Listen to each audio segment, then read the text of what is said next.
understand how it looks like. So this is time along the x-axis. Let us suppose this is the maximum charge Q naught, and therefore the curve will look something like this. Okay, and I will mark it as A. Now the next case could be case 2, when B square is greater than K square. When B square is greater than K square, we can say the roots are real. Okay. The charge decreases rapidly. Okay, with time. The charge decreases rapidly with time. Such a discharge is said to be deadbeat. How does it look like? It will look something like this.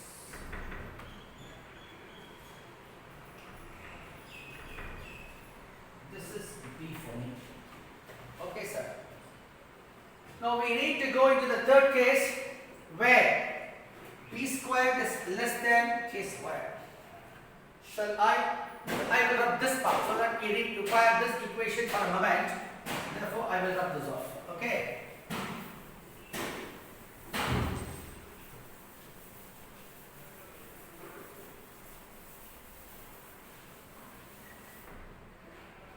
Case 3.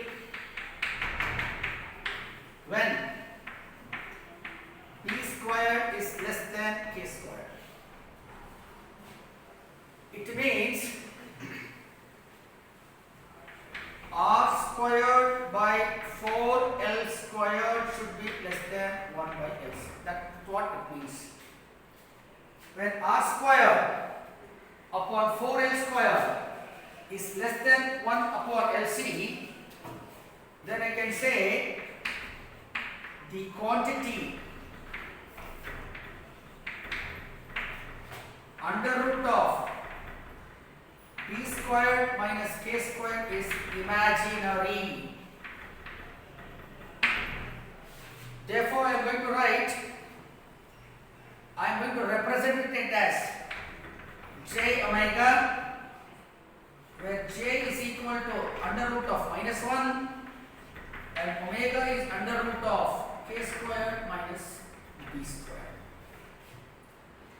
We need to now see how equation 6 gets itself modified. Shall I rub this off? This part I will rub off so that I can use from there. Okay. I will retain the graph so that it will be helpful for me to draw a graph for the third case.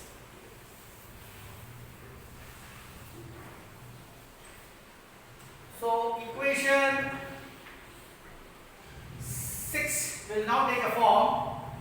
Q is equal to Q naught by 2, bracket open, 1 plus B by J omega e to the power minus dt plus J omega into t plus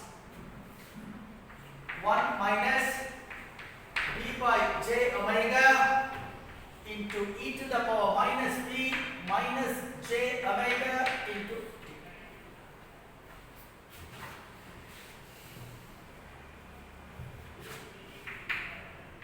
Q naught by 2 e power minus bt.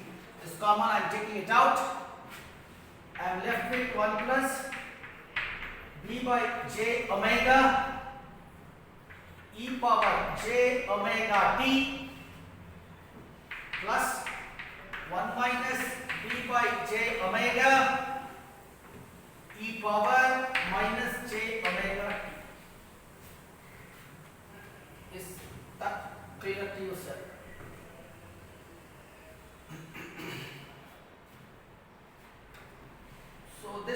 become Q is equal to Q naught by 2. I will write it this way. Q naught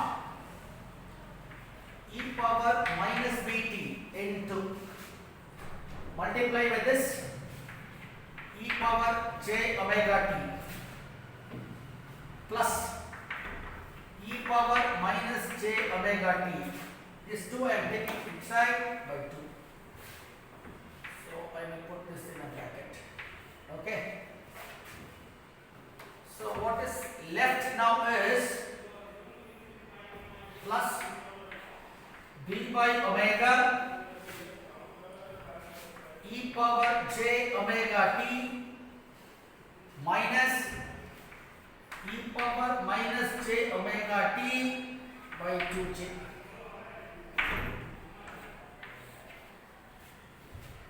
Am I right, sir? What we have done in the previous topic, exactly the same we are doing here. Now we know Q is equal to Q naught e power minus bt. This can be written as sine omega t. Am I right? Now it can be written as cos omega t. Okay? It can be written cos omega t plus b by omega sine omega t. Is that okay to you, sir? Now I am going to take omega outside. Q naught e power minus bt omega. If I take omega outside, omega cos omega t plus b sine omega t. I am going to multiply and divide by k. Value will not change. Therefore, Q naught e power minus bt divided by omega into k. Omega by k cos omega t plus b by k sine omega t. Is that okay to you, sir? Now we can rub this off.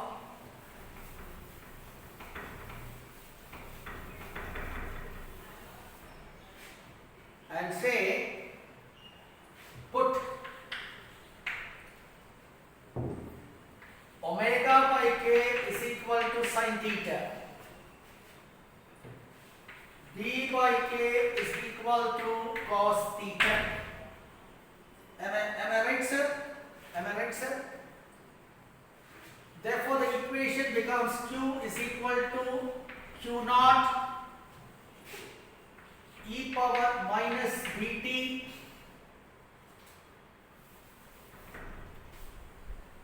Q is equal to Q naught e power minus bt into k by omega. Bracket open. Sin theta cos omega t plus cos theta sin omega t. That is the form it takes. Now this can be now modified as, we know this is sin omega t plus theta.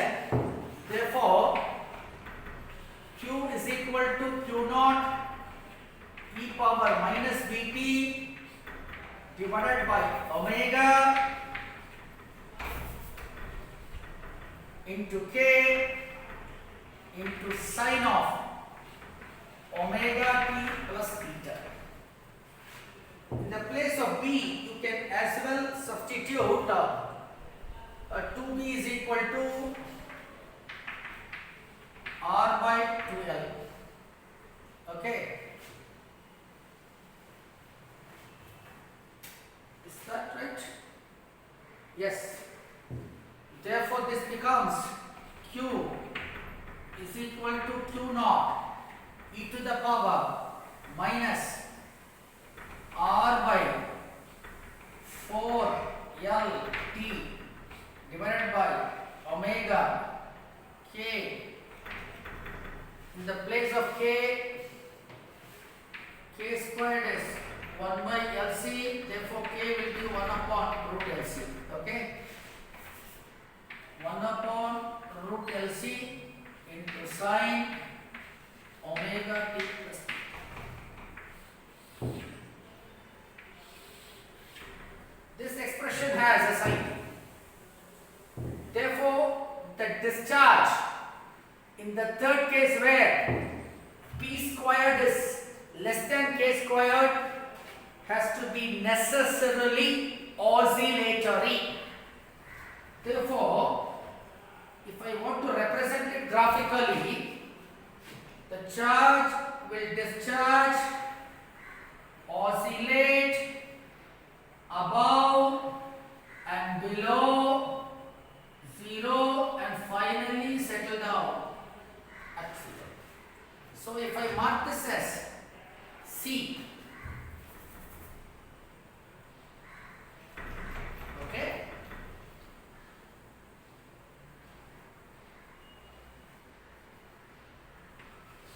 something like this.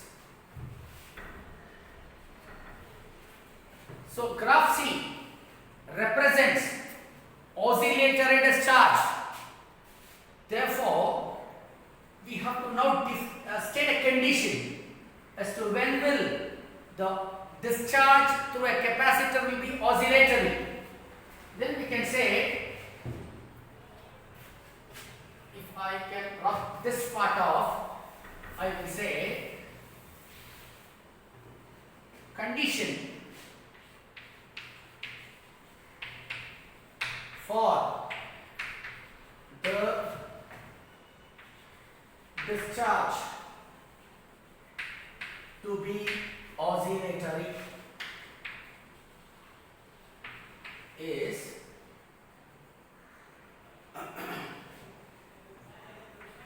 R square by 4L squared should be less than 1 by L. Very simple. Okay? This is the condition. Then how will I modify it? Shall I write this off? I will say that frequency is T is 2 pi by omega. Therefore, frequency is omega upon 2 pi. Therefore, this will be 1 upon 2 pi under root of our omega is K squared by K squared minus B squared. Therefore, 1 by LC minus R squared upon 4L squared. That is the condition for the circuit to be oscillatory. As I told you in my previous class, they will certainly ask you, giving a problem, giving the values of R, L and C, they will ask you say whether the circuit is oscillatory or not. Check whether the circuit is oscillatory or not. If oscillatory, find its frequency. So first thing is, you have to see whether this condition R squared upon 4L squared is less than LC. If this condition is satisfied, you have to say the circuit is oscillatory. Then you have to write this formula, mu is equal to 1 upon 2 pi under root of 1 upon LC minus R squared upon 4L squared. Substitute the values and find the frequency. Is that okay to you, sir? The potential question, it can be charging of a capacitor through RL circuit, LCR circuit, or discharge of a capacitor to an LCR circuit. All these are potential questions in the end semester exams. Not only that, the final formulas and the condition for the circuit to be oscillatory are important as well. So with this, we will be able to complete the first part of unit 4, and we will start the second part of unit 4. Okay.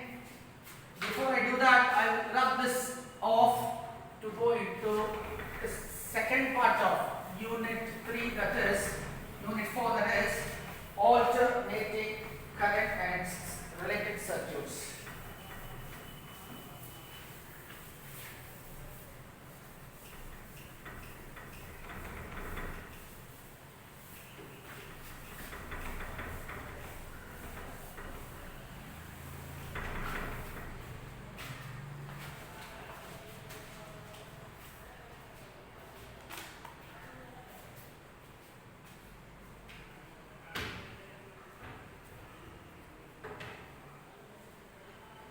Okay, we start with alternating current.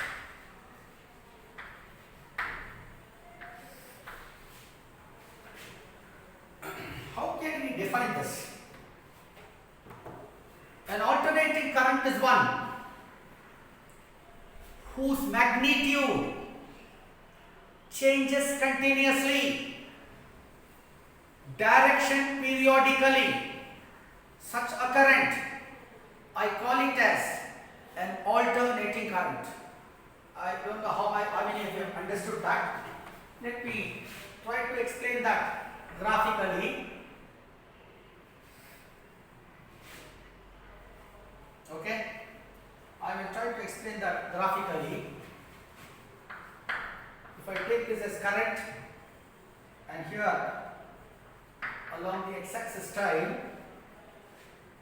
the nature of the graph could be something like this, a sinusoidal curve. What I am trying to tell you here, so the current, the magnitude of current is changing continuously. See, here it's something, here it is maximum, here it becomes 0, changing direction. Now it is changing its direction periodically. This is 0. Okay, this is 0. This can be its peak value. I will denote it as I naught. This will be pi by 2. This will be pi.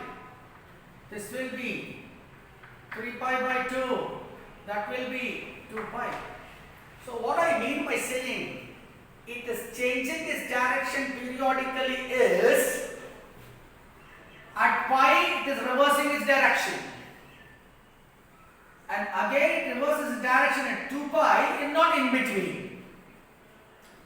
So a current whose magnitude is changing continuously, direction periodically, such a current I call it as alternating current. The simplest form of alternating current can be represented as I is equal to I naught sine omega t. It's not necessary that it needs to be represented by I is equal to I naught sine omega t. You can as well represent it using the cos term as well. For that, I would say if this graph something a cos curve, this is time, this is current, then I can represent I as equal to I naught cos omega t as well. And what is this I naught? This I naught, I call it as peak value of alternating current. Peak value of alternating current.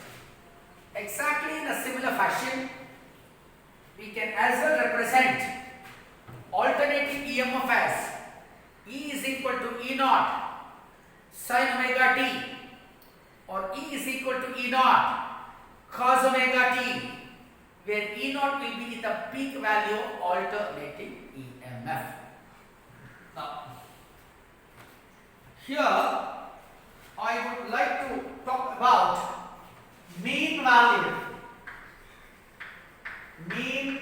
value of alternating current. As you look from the graph,